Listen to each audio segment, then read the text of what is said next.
Thank you for tuning in to the best parenting show on the internet, Post Daily Dose. It's the Post. It's the Post. It's the Post. The Post Daily Dose. It's the Post. It's the Post.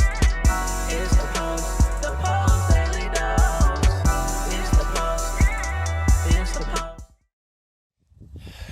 Hey, good evening, Facebook family. Welcome to another episode of Post Daily Dose with me, your trusted parenting advisor, faithful guide and servant on the healing journey. What's my name? Big Papa Brian+Post, out in the 105-degree temperatures of Oklahoma.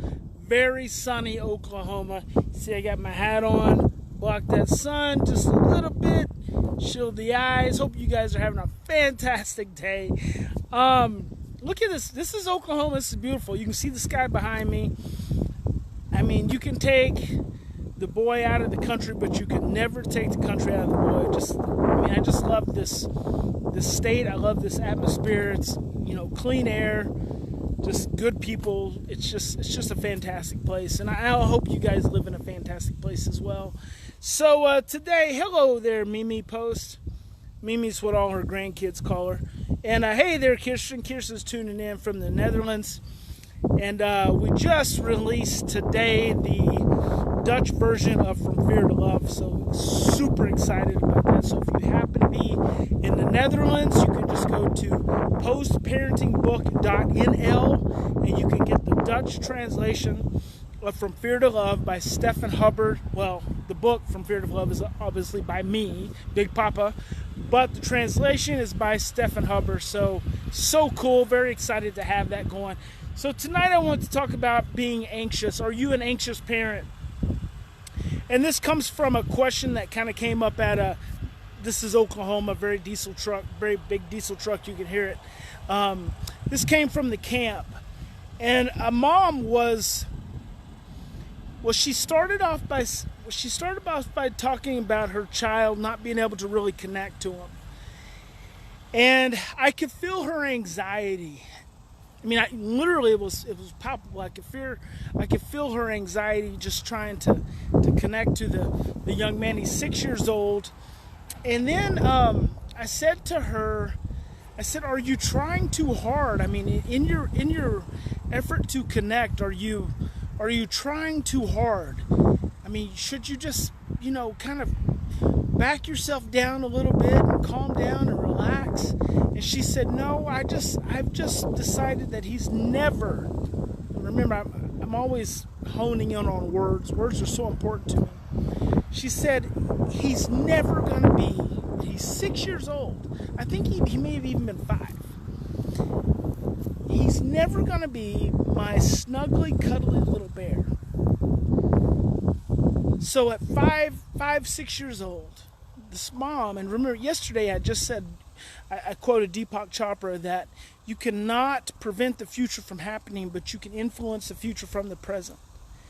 So at 5, mom is at the age of 5, she's speaking over her son that he's never going to be her snuggly little bear. And I said, that's way too soon. I said, never is a big word for 5 years old. So I want you guys to hear that.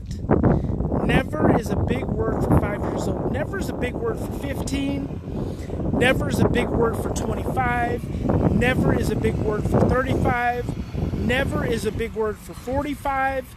Never is a big word for 55. If you are a parent and your child is 55 years old and you've still not developed the relationship that you want to with your child, never is a very big word. So when you say about a child who's 5 years old, they are never going to be the snuggly, cuddly child that you envisioned, that you wanted, you are speaking a word over them that is not okay. And that's what I said to the mom. Hey there, Lisa. That's what I said to the mom. It's too early to speak that word. And I said, maybe you need to spend some time being focused on, instead of focusing on the fact, making the statement that he's never going to be my snuggly, cuddly little child, maybe you change that and reframe that and say that he's not yet my snuggly little child. One day he may be. Until then, I'm going to be his snuggly, cuddly mama. And that's what I said to her. So the next day, and I was at a camp, so I had an opportunity to observe. I observed Mom, and it was kind of sad, to be honest with you, because she was engaging with them, and I loved the way that she was engaging with them. But the energy of the engagement was like it was for my attention, and that was sad.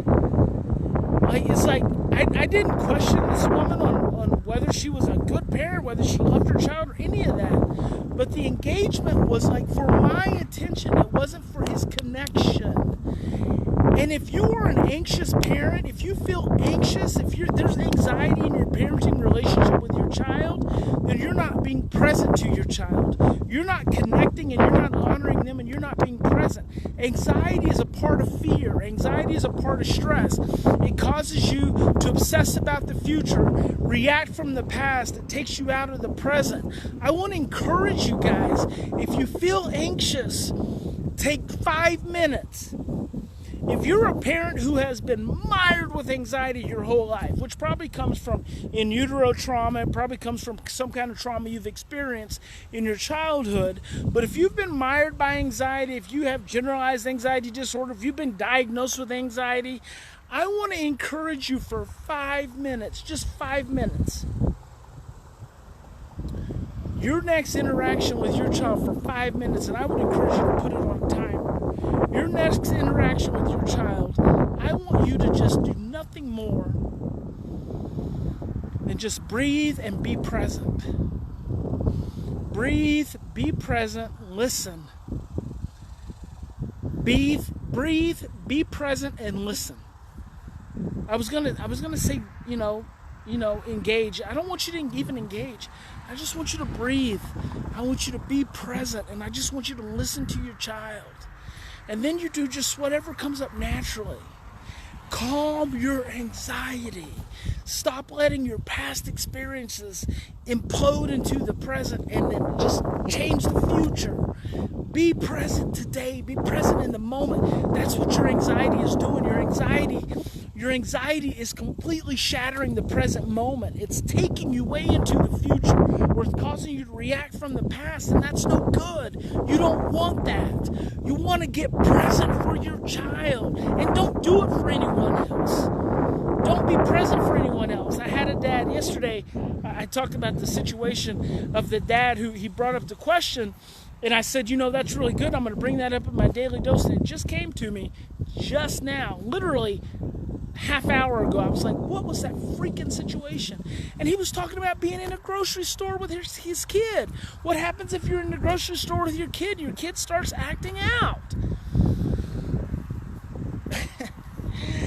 This is a little kid, right? He's like another 6-7 years old. Dad said, what do you do if he's throwing a tantrum in the middle of the grocery store? Listen to what Big Papa said. Big Papa said, sometimes you just walk on down the aisle. Just turn around and walk on down the aisle. You don't do anything. Nothing. You turn around and walk on down the aisle. And then I said to the parents, I said, and when he's throwing that tantrum, that is kidnap proofing. No one's going to take that kid. No one's going to take a kid who's throwing a big tantrum. It's beautiful. Walk on down the aisle. And as soon as you walk on down the aisle, what you're fundamentally doing is you're removing all the anxiety. That's what you're fundamentally doing from that interaction, from that dynamic. Because otherwise, you're standing there, you're trying to calm your kid, and you got all these people looking at you and looking at your kid, and you're feeling judged, and you're feeling shame, and you're feeling guilt. And then all of your energy is not authentic. It's not present. It's not real. It's not loving. It's all fearful. And what that does is that just generates more fear in his own brain. You're not releasing oxytocin in his brain. You're not creating oxytocin in your own brain. You're releasing oxytocin in his brain. Can you guys imagine that I've been outside for this long little rant and I haven't lost a signal? Isn't that a beautiful thing? That's why I love this little location when I do Post Daily Dose, because I never lose a signal. It's amazing. So when you're trying to calm him down in the midst of a big tantrum, you can't, because you're too anxious about what everyone else thinks. Walk your butt on down the aisle, literally just like turn around and walk on down the aisle, and you know what's going to he's going to stop throwing the freaking tantrum. Because you're generating the energy that's sending him out of his window of tolerance. And at the very least, if you're not generating the energy that's sending him out of his window of tolerance, you're generating the energy that's keeping him from getting back within his window of tolerance. Walk on down the aisle. Just keep shopping. It's kidnap-proof behavior. No one kidnaps a kid who's throwing a big old tantrum.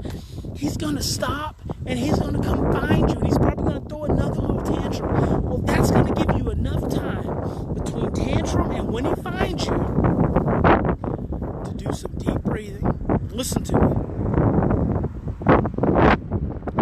Do some deep breathing. Calm yourself down. Say, I got this. And when he finds you, which you'll be right on the next aisle, even if he probably won't even let you get off the aisle. He'll come grab your leg or something. Say, baby, I love you. I'm not going anywhere. I'm not going anywhere. Dad loves you. Mom loves you. What do you need right now? Get down on your knees. Look him in the eye and say, what do you need right now? Do you need to get in the basket? Will that make you feel better? Should we leave? Do we need to go? You know, sometimes you don't even ask that question. You just go, say, baby, I'm glad you were able to feel better. Come on, let's go ahead and leave. We'll come back and try this again. You leave that freaking basket sitting right in the middle of the aisle, and you leave. But only you know how dysregulated your child is. Only you know if your child is outside your window of tolerance. So, bam, that's what I tell those parents. And that's the story I could remember yesterday. My short-term memory is still intact. Thank you, Jesus, for my short-term memory. Okay, guys, remember, in any given situation, we always have two choices. We can continue to react from our same blueprints and imprints of stress and fear and overwhelm. We can stop. We can take 3 to 10 deep breaths. We can think about how much Big Papa loves us, believes in us, has faith in us. Think about the blue sky. We can think about the green grass. We can think about all the amazing things and people we're blessed and grateful for, like our Mimis and Papas and everything else. And we can choose life. Hope you guys have a fantastic evening. Thanks for tuning in, always. And you know what? It was probably just a few months ago, like, Christy and I were talking about, we're going to break 20,000 followers. How cool is that? And now we're at like 26,000, and that's so awesome. And I want to thank you guys for tuning in and sharing the Big Papa message and just, you know, sending back your love and being top fans and all the awesome stuff that you do. And most of all, just being amazing parents and tuning in because you want to have a breakthrough. You want to see things differently. You want to be a different parent. You want to break the generational chains. You want to break the generational chains. That's what you're doing. And I'm so honored by you, and I'm so pleased. And hey, Cousin Earl. And I love you guys so much. And so thank you so much. And have a fantastic evening.